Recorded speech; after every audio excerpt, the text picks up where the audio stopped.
નમસ્કાર વિદ્યાર્થી મિત્રો, આજે આપણે સંસ્કૃત ધોરણ 10 પાઠ 6 એ આપણે જોઈશું. શીર્ષક છે કાષ્ઠખંડ. કાષ્ઠખંડ એટલે લાકડાનો ટુકડો. અહીંયા આપણે બધા જાણીએ છીએ કે આપણી ભારતીય સંસ્કૃતિમાં ગુરુ પરંપરા રહેલી છે. પહેલાંના સમયમાં શિષ્ય આશ્રમમાં રહીને ગુરુની પાસે વિદ્યા અભ્યાસ કરતો હતો. ગુરુ એને અધ્યાપન કરાવતા હતા, અધ્યયન કાર્ય કરાવતા હતા. એ ઔપચારિક શિક્ષણ તો આપતા જ હતા, સાથે સાથે જ્યારે જ્યારે સમય મળે ત્યારે એ વિદ્યાર્થીને, શિષ્યને જે કોઈ ઘટના હોય એના વિશે પણ સમજાવતા અને એને કારણે જીવનલક્ષી જે બાબતો છે એ બાબતો ઉપર પ્રકાશ પાડતા હતા. અહીંયા પણ એક સરસ મજાની વાત કરી છે, કાષ્ઠખંડ, લાકડાનો ટુકડો. તો લાકડાનો ટુકડો કોને કયો છે? લાકડાનો ટુકડો તો છે જ, પણ મનુષ્યને લાકડાના ટુકડા સાથે સરખાવ્યો છે. લાકડાના ટુકડાની સાથે એટલા માટે સરખાવ્યો છે કે લાકડાનો જે ટુકડો છે એ નદીમાં વહેતો હોય તો નદીના વહેણમાં વહેતા વહેતા એને જુદા જુદા પ્રકારના વિઘ્નો આવે છે. 4 પ્રકારના વિઘ્નો છે. એ 4 પ્રકારના વિઘ્નો એ લાકડાના ટુકડાને જો ન નડે તો એ સમુદ્રને પ્રાપ્ત કરે અને સુખ પ્રાપ્ત કરે. એવી જ રીતે જેમ લાકડાના ટુકડાને આ 4 વિઘ્નો આવે છે જીવનમાં એના સમયમાં, એવી જ રીતે મનુષ્ય જીવનમાં પણ 4 વિઘ્નો આવે છે. તો એ 4 વિઘ્નો છે એમાંથી મનુષ્ય પાર ઉતરી જાય તો એ આપણો સંસાર સાગર છે, સમુદ્ર છે, સમુદ્ર સાગરને, સંસાર સાગરને સારી રીતે પાર કરી શકે છે. સંસારમાં બહુ સુખ અને આનંદથી રહી શકે છે. એટલે એને જે વિઘ્નો છે એ વિઘ્નો પાર પાડવાના હોય છે. એ વિઘ્નો કયા કયા છે એની વાત અહીંયા કરવામાં આવેલી છે મિત્રો. તો આપણે જોઈએ, અહીંયા રૂપક આપ્યું છે, મનુષ્યને લાકડાના ટુકડાનું રૂપક આપ્યું છે. અને એ રીતે આ પાઠ ખૂબ જ મહત્ત્વનો છે, કારણ કે આપણે પણ જીવનમાં ઉત્કર્ષ ઈચ્છીએ છીએ, આપણે આગળ વધવાનું ઈચ્છીએ છીએ. તો આપણે આગળ કઈ રીતે વધી શકીએ, આપણે કયું કાર્ય ના કરીએ તો આપણે આગળ વધી શકીએ, આપણું જીવન બહુ સરસ મજાનું સુખમય કેવી રીતે બની શકે, એ બહુ સરસ મજાની વાત છે. કેવા દૂષણોથી આપણે બચવું જોઈએ એની બહુ સરસ વાત અહીંયા કરવામાં આવેલી છે. તો એ આપણે જોવાનું છે. બહુ સરસ રીતે ધ્યાન રાખજો. ગંગા તીરે એક ગુરુ શિષ્યેણ સહ વર્તમાન આસીત. ગંગા કિનારે એક ગુરુ શિષ્ય સાથે ફરતા હતા. વર્તમાન આસીત એટલે ફરતા હતા.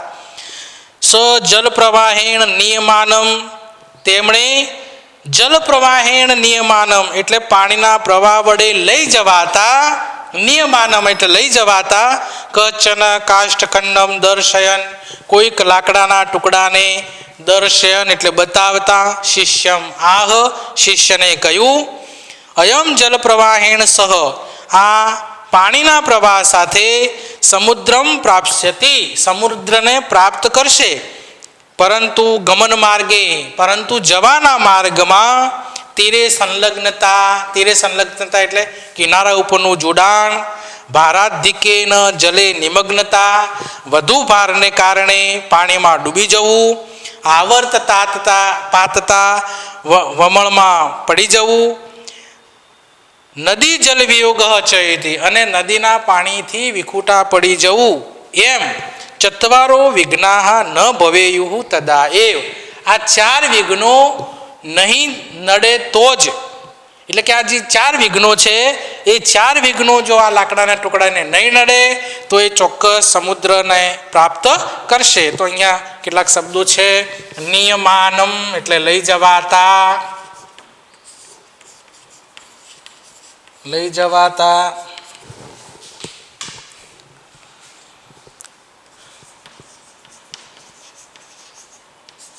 બતાવતા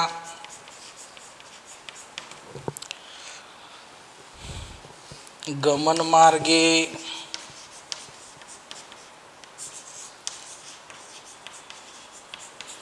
જવાના માર્ગમાં તીરે સંલગ્નતા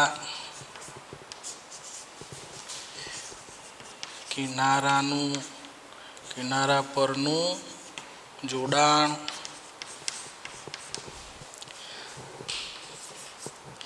જલે નિમગ્નતા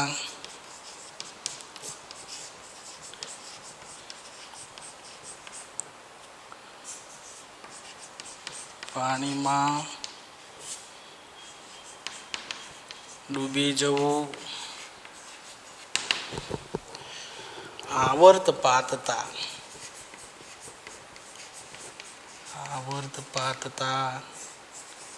વમળમાં પડવું.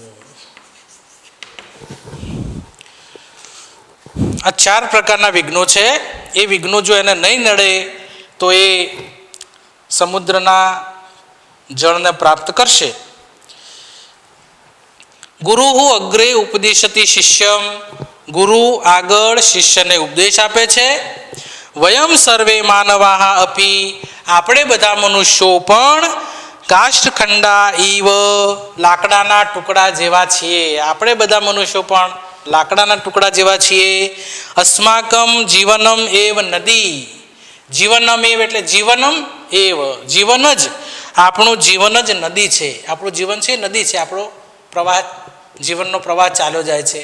તો કવિએ અહીંયા આપણને નદી સાથે એક રૂપક આપ્યું છે. તો આપણું જીવન જે છે એને નદીનું રૂપક આપ્યું છે. આપણું જીવન છે એ નદી છે. અસ્માકમ જીવનમ એવ નદી, આપણું જીવન જ નદી છે. પરિવાર પ્રવાહરૂપ, પરિવાર પ્રવાહરૂપ છે, જે પ્રવાહ છે પરિવાર છે પ્રવાહરૂપ છે. તત્ર સ્નેહરૂપમ જલમ વહતી, એમાં સ્નેહરૂપી જળ વહે છે. સ્વકીય પરિવારે, પોતાના પરિવારમાં જીવનમ જીવંત, જીવન જીવતા. કાષ્ઠરૂપા વયમ, કાષ્ઠરૂપી આપણે. સુખપૂર્ણ સંસાર રૂપમ, સુખપૂર્ણ સંસારરૂપી સમુદ્રમ, સમુદ્રને. અવશ્યમ પ્રાપ્તુમ શક્નુમઃ, ચોક્કસ પ્રાપ્ત કરી શકીએ છીએ. વિધિ ચત્વારો વિઘ્ના ન ભવંતી, જો 4 વિઘ્નો ન હોય તો. જીવને કીદૃશાઃ વિઘ્નાઃ ભવંતી ઇતિ શિષ્ય અપૃચ્છત, જીવનમાં કેવા પ્રકારના વિઘ્નો હોય છે એમ શિષ્ય પૂછ્યું. ગુરુ સમુપાદિશત, ગુરુએ ઉપદેશ આપતા કહ્યું. નદીરૂપે જીવને, નદીરૂપી જીવનમાં. આહાર નિદ્રા ભયાદય તીરભૂતા સંતિ, હવે જીવનમાં કઈ બાબત છે એ આપણને મુશ્કેલી કરે છે. તો નદીરૂપી જીવનમાં આહાર એટલે ખોરાક, નિદ્રા, ભયાદય ભય વગેરે, તીરભૂતા સંતિ, તીરભૂતા સંતિ એટલે કિનારા રૂપ હોય છે. તીરેશુ સંલગ્નતા નામ, કિનારા ઉપરનું જોડાણ એટલે આહાર નિદ્રા ભયાદિનામ સેવને સતતમ પ્રવૃત્તિ. કિનારા ઉપરનું જોડાણ એટલે આહાર નિદ્રા અને ભય વગેરેમાં સતત પ્રવૃત્ત રહેવું. કેટલાક લોકો છે એ પોતાના ખોરાકમાં મગ્ન હોય છે, એમને બહુ ભોજન પ્રિય હોય છે, ભોજન બહુ ગમે છે, એના સિવાય કોઈ વાત જ ના હોય. કેટલાકને ઊંઘવામાં સમય પસાર થઈ જતો હોય છે, ઊંઘવા એ આરામ પ્રિય હોય, તો એ પણ જીવન માટે મુશ્કેલી રૂપ છે. તો એવી રીતે આ કિનારા રૂપ છે, એટલે કે એ જીવનમાં એ લોકો આગળ વધી શકતા નથી. કિનારા ઉપર ને કિનારા ઉપર રહી જાય છે, એ આગળ વધી શકવા માટે સક્ષમ બની શકતા નથી. તો એવા છે આહાર નિદ્રા ભયાદિનામ સેવને, આહાર નિદ્રા અને ભય વગેરેના સેવનમાં સતતમ પ્રવૃત્તિ, સતત પ્રવૃત્ત રહેવું. વસ્તુસ્તસ્તુ એટલે વસ્તુતઃ હતું, ખરેખર તો આહારાદય સેવનીયા ભવંતી, ખોરાક વગેરે સેવા યોગ્ય છે, કારણ કે ખોરાક વગર તો ચાલી શકે એમ નથી, એટલે ખોરાક વગેરે તો સેવા યોગ્ય છે. તથાપી છતાં પણ તત્ર સતતમ સંલગ્નતા, છતાં પણ તેમાં સતત જોડાણ વિઘ્ન એવ, વિઘ્ન જ છે, વિઘ્ન જ છે એટલે મુશ્કેલી રૂપ છે. આહાર નિદ્રા ભયાદિશુ સતતમ પ્રવૃત્તિ રૂપ, આહાર નિદ્રા ભય વગેરેમાં સતત પ્રવૃત્તિ રૂપ વિઘ્ન ભવતી, વિઘ્ન રૂપ બને છે. ચેત જો કાષ્ઠખંડ રૂપા વયમ, જો કાષ્ઠખંડ રૂપી આપણે, વયમ એટલે આપણે બધા, સુખરૂપમ સમુદ્રમ પ્રાપ્તુમ ન શક્નુમઃ, સુખરૂપી સમુદ્રને પ્રાપ્ત કરી શકતા નથી. આ બધાની અંદર આપણું જોડાણ હોય તો આપણે સુખરૂપી સમુદ્રને પ્રાપ્ત કરી શકતા નથી. ન શક્નુમઃ એટલે પ્રાપ્ત કરી શકતા નથી. સામાજિકો વ્યવહાર ભારરૂપો ભવતી, સામાજિક વ્યવહાર ભારરૂપ બને છે. યદ્યપિ સામાજિકો વ્યવહાર સર્વત્ર એવ અપેક્ષિતો ભવતી, જો કે સામાજિક વ્યવહાર બધે અપેક્ષિત હોય છે. અપેક્ષિત હોય છે એટલે આવશ્યક હોય છે. આપણા જીવનમાં સામાજિક વ્યવહાર છે એ પણ ભારરૂપ બને છે. કેમ ભારરૂપ બને છે એનું પણ કારણ છે. સામાજિક વ્યવહાર તો આપણે કરવો જ પડે, કારણ કે આપણે સામાજિક પ્રાણી છીએ એટલા માટે. તો પણ અહીંયા એક જુદી વાત કરી છે. યદ્યપિ સામાજિકો વ્યવહાર સર્વત્ર એવ અપેક્ષિતો ભવતી, જો કે સામાજિક વ્યવહાર બધે આવશ્યક છે, પરંતુ શક્તિ અતિક્રમ્ય ન ભવેત, પરંતુ શક્તિ કરતાં વધારે ન હોવો જોઈએ. શક્તિ અતિક્રમ્ય એટલે શક્તિ કરતાં વધારે, ન ભવેત ન હોવો જોઈએ. એ જનાહ જે માણસો સ્વકીયામ શક્તિ અતિક્રમ્ય, જે માણસો પોતાની શક્તિ કરતાં વધારે સામાજિકાન વ્યવહારાન કુર્વંતી, સામાજિક વ્યવહારો કરે છે, તે અતિ ભારત્વાત, તે વધારે ભારને લીધે નિમજ્જંતી એવ ડૂબી જાય છે જ. કારણ કે સામાજિક ભાર વધારે હોય, સામાજિક જે આપણા રીત રિવાજો છે એમાં સામાજિક બોજ આવે છે, ધન વધારે ખર્ચાઈ જાય છે, અને એના કારણે માણસની અંદર જે એક ચિંતાનું વાદળ આવી જાય છે અને એ સંસાર સમુદ્રનું જે સુખ છે એ પ્રાપ્ત કરી શકતો નથી.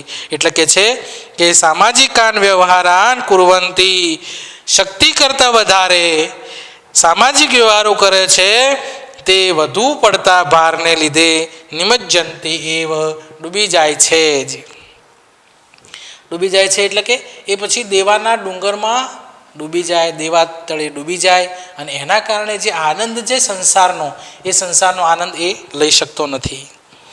નિમજ્જિત જન, ડૂબી ગયેલો માણસ સુખમયમ સંસાર સમુદ્રમ પ્રાપ્તુમ ન શક્નોતી, ડૂબેલો માણસ સંસારરૂપી સમુદ્રને, સુખમયમ સંસાર સમુદ્રમ, સુખમય સંસાર સમુદ્રને પ્રાપ્તુમ ન શક્નોતી, પ્રાપ્ત કરી શકતો નથી. તો કેટલાક અહીંયા શબ્દો છે. સમુપાદિશત, સમુપાદિશત ઉપદેશ આપતા કયું, ઉપદેશ આપતા કયું, વસ્તુ તસ્તુ, વસ્તુ તસ્તુ હકીકતમાં, હકીકતમાં તો, આની સંધિ છે વસ્તુ તહ તું, એવી સંધિ છે. વસ્તુતઃ તું. ન શક્નુમઃ, ન શક્નુમઃ શક્ય નથી, શક્ય નથી. સર્વત્રૈવ, ત્રૈવ આની સંધિ પણ છે સર્વત્ર એવ, બધે જ. શક્તિમતિક્રમ્ય, શક્તિમતિક્રમ્ય અર્થાત શક્તિ કરતાં વધારે, કરતાં વધુ.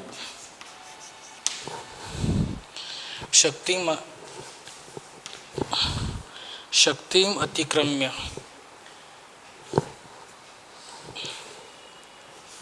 શક્તિમ અતિક્રમ્ય. સંધિ પણ મિત્રો તૈયાર કરજો. સ્વકીયામ પોતાના, સ્વકીયામ એટલે પોતાના. નિમજ્જિત ડૂબેલો,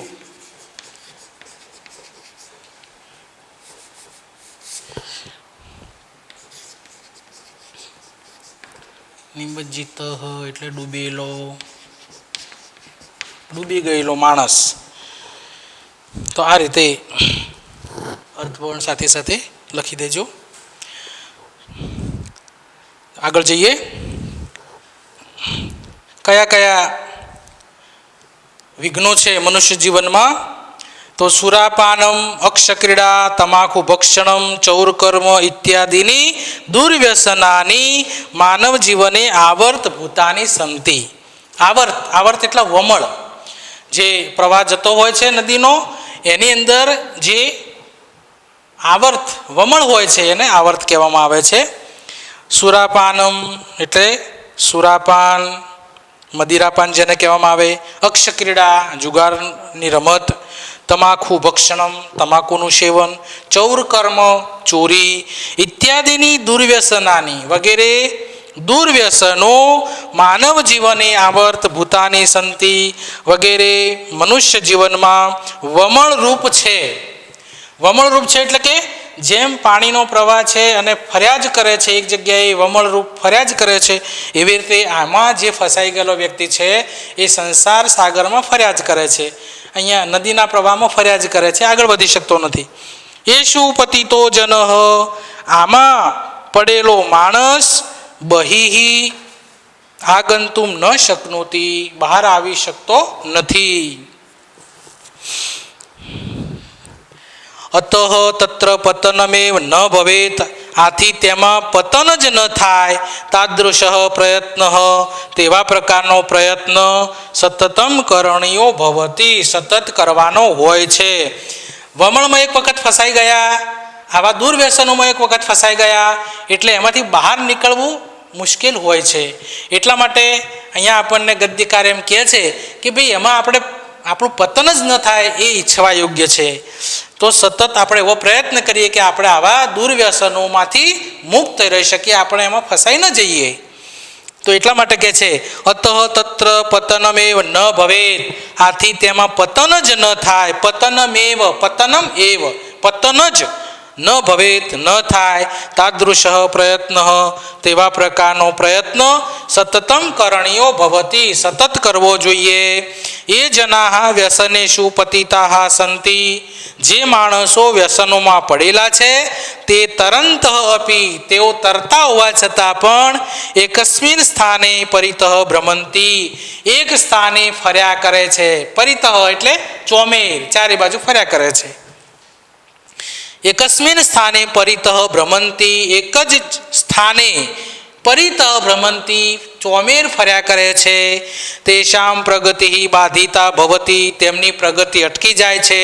તતઃ તેથી તેઓ સુખાદિ રૂપમ સંસાર સમુદ્રમ પ્રાપ્તુમ ન રહંતી, તેથી તેઓ સુખરૂપી સંસાર સમુદ્રને પ્રાપ્ત કરી શકતા નથી. ન રહંતી એટલે પ્રાપ્ત કરી, ન રહંતી એટલે યોગ્ય નથી, અર્થાત એ પ્રાપ્ત કરી શકવા માટે યોગ્ય નથી.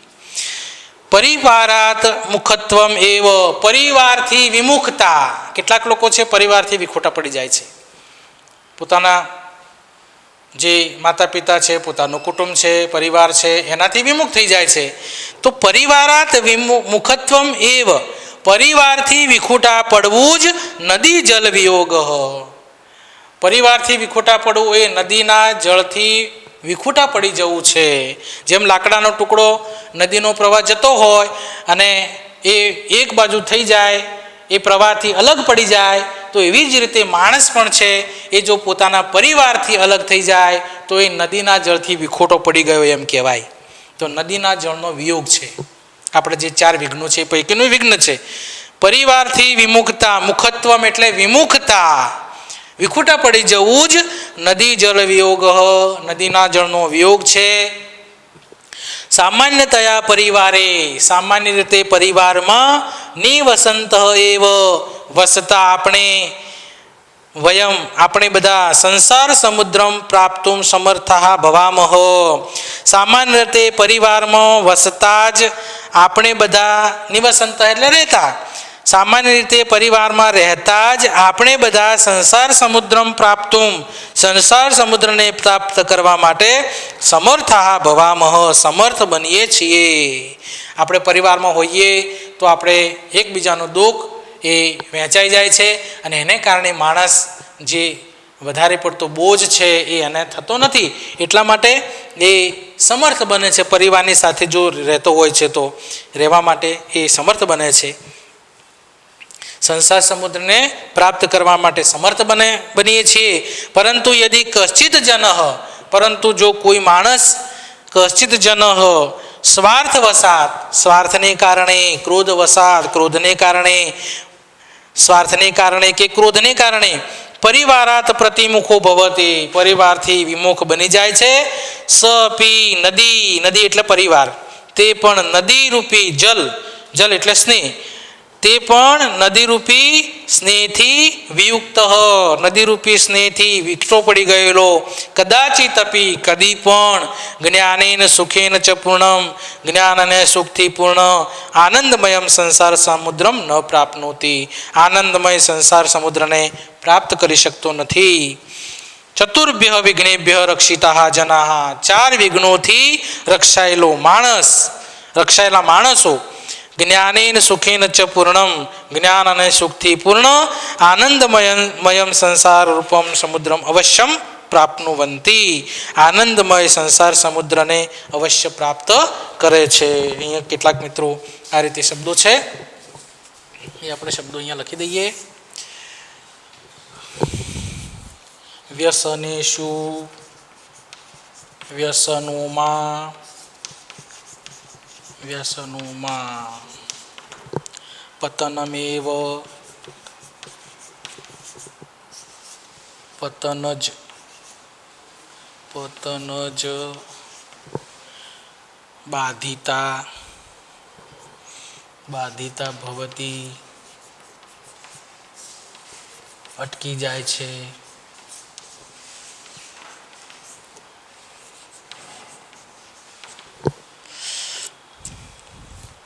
નિવસંત રહેતા, રહેતા, પ્રાપ્તુમ, પ્રાપ્ત કરવા માટે,